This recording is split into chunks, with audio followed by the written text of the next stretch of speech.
मैंने जगत से भी कह दिया था कि घर में यूसुफ की नकलो हरकत पर नजर रखनी है। जगत के बाकी साथी जो सूरतों ही से मार धाड़ करने वाले लोग नजर आते थे, एक पड़ोसी गांव में चले गए थे। यहां हमारे अलावा सिर्फ गोविंदर और जगत ही थे। फिर गोविंदर भी चला गया। मैं जगत से पूछा वो कहाँ गया है। जगत विस्की के पौवे से घूंट भरकर बोला, इंजोपुर, कल सवेरे तक आ जाएगा। खैरियत है? आहो यार, वो आशा को लेने गया है। हो सकता है कि हमें 8-10 दिन यहाँ रहना पड़े। गोविंदर की होने वाली वोटी तो इम्तिहान की तैयारी कर रही है। हमारी रोटी छोटी कौन पकाएगा? पता नहीं कि गोविंदर को इस तरह के मौके वैसे ही मिल जाते थे या जगत जानबूझ कर दे देता था। अब जगत यहाँ था और गोविंदर आशा को लेने गया हुआ था। रात को इन दोनों ने अकेले होना था। जाहिर है कि ऐसे मौके इन दोनों चोर प्रेमियों के लिए बड़े कीमती थे। मुझे सारी फैमिली ही कुछ खुली डुली लगती थी। कहने को ये लोग देहाती थे, लेकिन शहरियों से ज्यादा एडवांस नजर आते थे। गांव में उपले थापने वाली लड़कियों के पास भी मोबाइल मौजूद थे। मैंने अंदाजा लगाया कि सेल फोन और इससे वाबस्ता कबाहतों के हवाले से इंडिया पाकिस्तान से भी आगे है। रजनी कौर कलांचे भरती हुई आई और अपना गोरा चिट्टा कंधा जगत सिंह के सामने उरिया करते हुए बोली, देखो वड्डे पा, आपके लाडले भरा ने क्या किया है। कंधे पर गहरा नील नजर आ रहा था। ये क्या है रज्जो? जगत ने पूछा। ये चुंडी काटी है आपके लाडले ने। मुझसे कहता था ऊपर छत पर आ, मैं नहीं मानी तो चुंडी वड़ के चला गया। जगत सिंह ने क्या लगाया। वो ठिनक कर बोली, आप हंस कर टाल देते हैं, उसका हौसला बढ़ता जाता है। शादी से पहले मुझ पर इतना जुल्म करता है, बाद में क्या करेगा? पिछली बार एमए मैंने कह दिया, तुम इतने बड़े खिलाड़ी हो, मुझे भी थोड़ी सी जोटो सिखा दो। छत पर ले गया और अपने ऐसे शिकंजे में लगाया कि मुझे के मेरा साह रुकने लगा। बेबे ने मुश्किल से जान बचाई मेरी। जगत हंस हंस कर सुर्ख हो रहा था। वो बोलती जा रही थी, बड़ी शौक थी। मेरे दिल से हुक सी उठी। कोई दिन थे कि सरवत भी ऐसे ही हुआ करती थी। जगत ने बहुत कहा कि मैं अपने सर की चोट का कुछ करूं, लेकिन मुझे इन चोटों की तरफ से गाफिल रहना अच्छा लग रहा था। रात का खाना रजनी और सरवत ने मिलकर बनाया। ताहम खाना सर्व करने के लिए रजनी ही आई। सरवत अपना और यूसुफ का खाना कमरे में ले गई थी। रजनी मेरे सामने माश की दाल और देसी घी का पराठा रखते हुए बोली, ये खास आपके लिए है वीर जी। सरवत दीदी कह रही थी कि आप शौक से खाते हैं। मैं खामोश रहा। भूख का कहीं नामो निशान नहीं था। मैंने जगत सिंह और रजनी का साथ देने के लिए बस 1-2 लुक में जहर मार किए। रजनी ठिनक कर बोली, आप खा क्यों नहीं रहे जी? सरवत दीदी कह रही थी, आपने कल शाम से कुछ नहीं खाया है, अभी दिल नहीं चाह रहा। भूख हुई तो खुद कह दूंगा। कहीं आप में और सरवत दीदी में कोई झगड़ा तो नहीं है? आप एक दूसरे की तरफ देखकर बात भी नहीं करते? जगत सिंह ने जरा घूर कर रजनी को देखा तो वो खामोश हो गई। उसके मजीद सवाल और जवाब से बचने के लिए मैं उठकर कमरे में आ गया। हस्बे आदत बिस्तर की बजाय एक चटाई पर लेट गया। जिस्म फोड़ा बना हुआ था। उसे नरम बिस्तर और दवा दारू की जरूरत थी, लेकिन मैं ऐसी आसाइशों को खैर बात कह चुका था। कुछ देर बाद जगत सिंह भी मेरे पास चला आया। बेतकल्फी से बोला है, बादशाहजादे, कुछ और नहीं तो ये अपने सर के फट पर ही को मरम पट्टी करवा ले। और नहीं यार, खुद ही ठीक हो जाएगा और देखना जल्दी ठीक हो जाएगा। तुम वक्री टाइप के बंदे हो। लगता है कोई जंगल वासी आबादी में आकर रहने लगा है।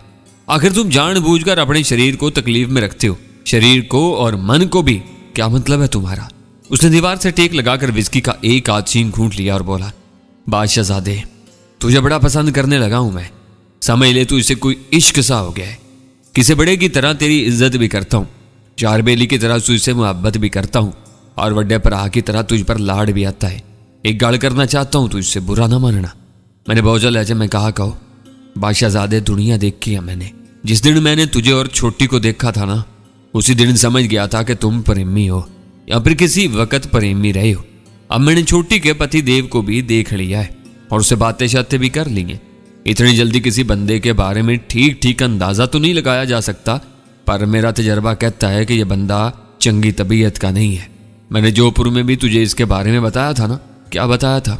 वही उसके लक्षण, उसका बड़ी महंगी तवाइफ के साथ रात गुजारना और फिर इस पर बिल्कुल लाटू हो जाना, उसे मुंह मांगी रकम पर अपने आंख में बिठाने की गल करना। और ये तो उसका बस एक ही कारनामा है ना। हो सकता है कि उसने कहीं और भी गुल खिला रखे हो। तुम कहना क्या चाहते हो जगत है? वो खोए हुए अंदाज में बोला, यार ये छोटी बड़ी मासूम है, बिल्कुल कबूतरी की तरह है। ये ऐसे जंगली बिल्ले के साथ जीवन कैसे गुजारेगी? अभी तो इनके ब्याह को बहुत ज्यादा देर नहीं हुई, कोई बच्चा वगैरह भी नहीं है इनका। ये अपने अपने रास्ते वखरे कर सकते हैं। वो अकिल बालिग जगत है, वो अपने फैसले खुद कर सकती है। बादशाहजादे फैसले तो वो तब करेगी ना जब उसको कुछ पता होगा। वो तो अनजान है, तुम्हें बताए और तुम कुछ बताते नहीं हो। ये तो कोई गाड़ नहीं है यार। एक सज्जन प्यारा अंधे खूह में गिरने वाला हो, हमें पता भी हो और हम उसे कुछ ना बताएं, उसे रोकने की कोशिश ना करें। मैंने कहा यार वो इतनी अनजान भी नहीं है, कुछ ना कुछ अंदाजा है उसे। मुझे तो लगता है कि उसे सब कुछ पता चल जाए तब भी वो शायद अपनी आंखें बंद कर लेगी। वो शौहर परस्ती में बहुत आगे निकल चुकी है, उसके खिलाफ सोचने को भी गुनाह समझती है।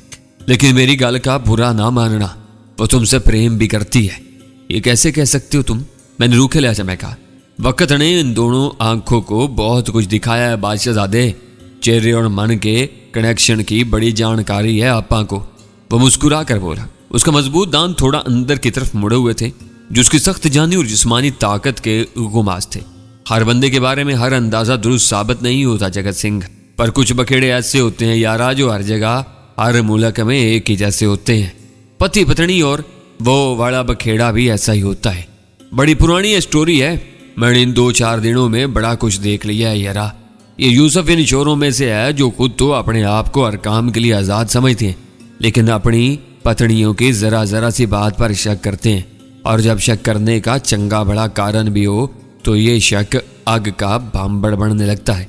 अब तुम खुद ही सोचो, तुमने लाहौर से इंडिया तक का सफर छोटी के साथ किया है या नहीं? रात दिन उसके साथ रहे हो, मेरे घर भी इकट्ठे कमरे में रहते रहे हो। ये सारी बातें छोटी उसे बताई हुई हैं। मुझे नहीं लगता कि वो इन बातों के लिए उसे क्षमा करेगा। इनका जीवन और भी कठिनाई में पड़ने वाला है। मैंने मौजू बदलते हुए कहा, जगत मुझे तुम्हारी अकल समझ पर शक नहीं, पर मैंने तुम्हें बताया है ना कि ये और तरह का मामला है। तुम्हारी छोटी के दिमाग में कुछ ऐसे वहम बैठ गए हैं जिनको निकालना किसी के बस का रोग नहीं है। तुम इस बारे में सोचकर खाम-खा अपना दिमाग पोला मत करो। तुम अगर कर सकते हो तो किसी तरह मेरे लिए एक काम कर दो। मेरे सोने तू तरला मिन्नत करता है तो मैं जमीन में गड़ जाता हूँ। तू ऐसा मत किया कर, बस आर्डर दिया कर। मुझे आर्डर है, बता क्या करना है। किसी तरह हमें पाकिस्तान वापस भेजने का वसीला करते हैं। मैं जानता हूँ बॉर्डर के आर पार तेरे जानने वाले हैं, बीएसएफ वालों से भी तेरा लिंक है। कुछ ऐसा करके हम जिस तरह आए हैं इसी तरह वापस चले जाएं। वो उदास हो गया। तो तू वापस चला जाएगा और तू भेजेगा तो जाऊंगा ना। अब तूने ऑर्डर कर दिया है तो कुछ ना कुछ तो करना ही पड़ेगा यारा। लेकिन जो कुछ करना दिल से करना, मैंने कहा। और जालिमा दिल ही से करूंगा, पर अभी नहीं। अभी 6-7 दिन हमें बिल्कुल चुपचाप रहना पड़ेगा। बाहर वाला मामला कुछ ठंडा हो जाने दे, फिर कुछ हाथ पैर हिलाते हैं। अच्छा यार, किसी तरह पाकिस्तान से कोई टेलीफोन का राब्ता नहीं हो सकता? होने को क्या नहीं हो सकता, थोड़ा सा खर्चे वाला काम होगा, लेकिन कोई गल नहीं, मैं पता कर लेता हूँ। जगत ने कहा। हाँ, मैंने तुम्हें एक और काम कहा था जगत। राजा का कुछ पता चला या नहीं? यारा, अभी तक कोई ठोस बात तो मालूम नहीं हुई। यह जानकारी मिली है कि अनवर गंजे की पीढ़ी हवेली से 3-4 फरलांग दूर तुम लोगों की जीप बंद हो गई थी और वहां पर झड़प हुई थी। वहां 2 बंदे ज्यादा फट्टड़ हुए थे। इनमें से एक की हालत खराब थी, उसे शायद अरुणाबाद भेजा गया था। अब यह पता नहीं कि वो तुम्हारा बंदा था या चौधरियों का। अगर मैं अब तक जोधपुर में होता तो कोई खोज खुरा लगा चुका होता, लेकिन अब मैं यहाँ आ गया हूँ। मैंने जगत को टेलीफोन का इंतजाम करने को कहा था। मुझे बिल्कुल उम्मीद नहीं थी कि वो इतनी जल्दी इसका हल निकालेगा। अगले रोज सुबह 10 बजे के लगभग वो एक मोबाइल सेट लेकर आ गया। इसमें काफी बैलेंस भी मौजूद था। जगत ने बताया कि मेरी खातिर सवेरे 6 बजे का यहाँ से निकला हुआ है। एक साथ वाले गाँव में उसका एक शहरी दोस्त रहता है, ये उसी का मोबाइल है और मैं उसके जरिए पाकिस्तान में छोटी सी कॉल कर सकता हूँ। उसने कहा यह कार किसी और मुल्क के रास्ते पाकिस्तान जाएगी, लंबा चक्कर काटेगी, इसलिए काफी पेट्रोल खर्च होगा। मैंने कहा मैं समझ गया हूँ, तुम बस प्रार्थना करो कि राब्ता हो जाए। राब्ता हो गया तो वो लोग मुझे खुद ही कॉल कर लेंगे। मैंने इमरान का नंबर डायल किया। पहली 2 कोशिशें नाकाम हुई। तीसरी कोशिश का रिजल्ट साइंस और टेक्नोलॉजी की तरक्की का मुंह बोलता सबूत था, और ऐसे सबूत इस 21वीं सदी में हमें अक्सर मिलते ही रहते हैं।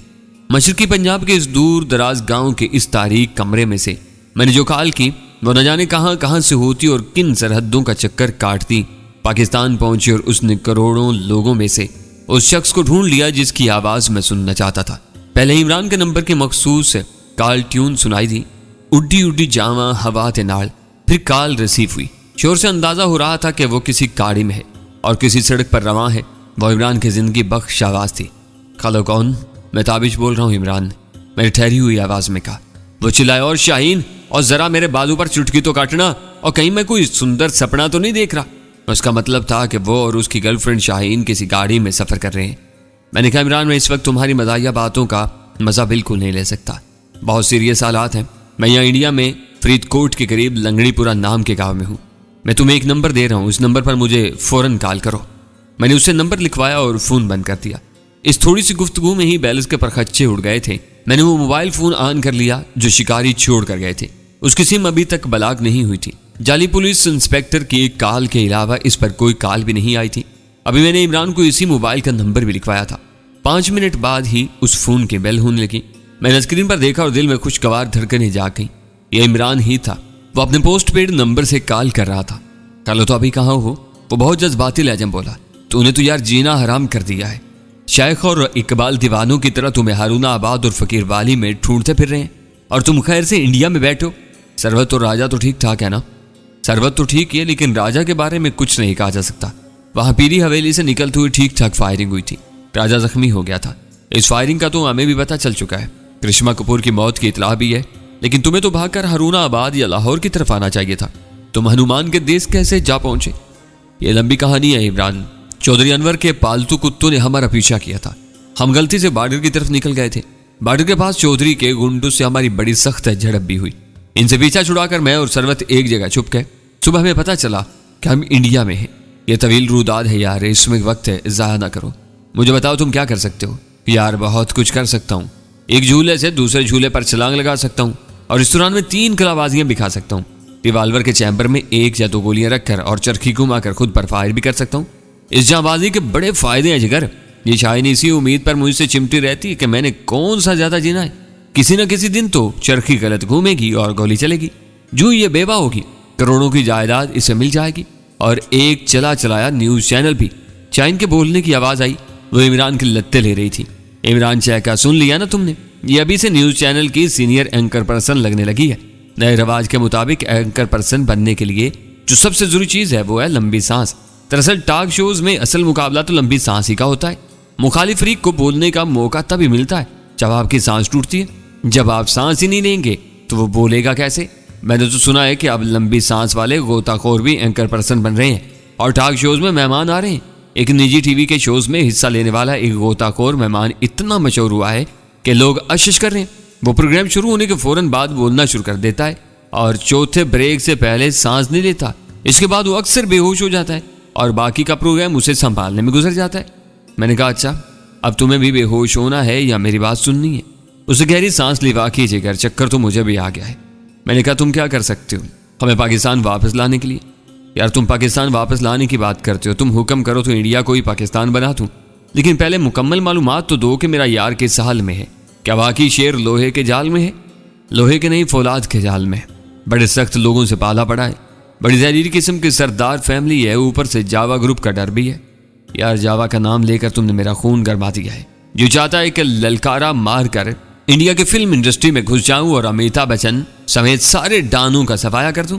शाहीन की चिल्लाती हुई आवाज आई, खबरदार खबरदार, अमित का नाम लिया तो वो मेरे फेवरेट हैं। वैसे भी वो असल नहीं फिल्मी डान थे।